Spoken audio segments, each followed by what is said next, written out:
কেন কান উৎসবে যাওয়া হলো না উর্ফির? আলোচিত মডেল উর্ফি জাবেদের কান চলচ্চিত্র উৎসবে যাওয়ার কথা থাকলেও যাওয়া হলো না তার। কিন্তু শেষে এসে পণ্ড হলো সব। আর তা নিয়ে মন খারাপ করে ইনস্টাগ্রামে একটি পোস্টও শেয়ার করলেন। উর্ফি জানান, দীর্ঘদিন ধরে সোশ্যাল মিডিয়ায় অ্যাক্টিভ ছিলেন না তিনি, কারণ তার জীবনে বেশ কিছু জিনিস ঠিকঠাক চলছিল না, বারবার বাধার মুখে পড়ছিলেন। সে পোস্টে উর্ফি জাবেদ লিখেছেন, গত কয়েকদিন ধরে আমি সোশ্যাল মিডিয়া থেকে দূরে ছিলাম, কোনো কিছু আপলোড করছিলাম না। কঠিন সময়ের মধ্য দিয়ে যাচ্ছিলাম বলে আমাকে কোথাও দেখা যাচ্ছিল না। আমার ব্যবসাও ঠিকমতো কাজ করছিল না। আমি অনেক রকমের চেষ্টা করেছি, কিন্তু প্রতিবারই আমাকে প্রত্যাখ্যানের মুখোমুখি হতে হয়েছে।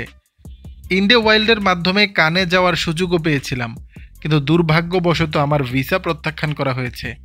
আমি কিছু মজাদার পোশাকের আইডিয়া নিয়ে কাজ করছিলাম, কিন্তু ভিসা প্রত্যাখ্যানের পর আমি এবং আমার টিম খুবই হতাশ হয়ে পড়ি। উর্ফি আরও লিখেছেন, হয়তো আমার মতো আপনারাও এই সময়ে প্রত্যাখ্যানের মুখোমুখি হচ্ছেন। যদি আপনাদের সঙ্গেও এমন কিছু ঘটে থাকে তাহলে আমাকে বলবেন। রিজেক্টেড এই হ্যাশট্যাগ দিয়ে আপনার গল্প আমার সঙ্গে ভাগ করে নেবেন, আমাকে ট্যাগ করবেন।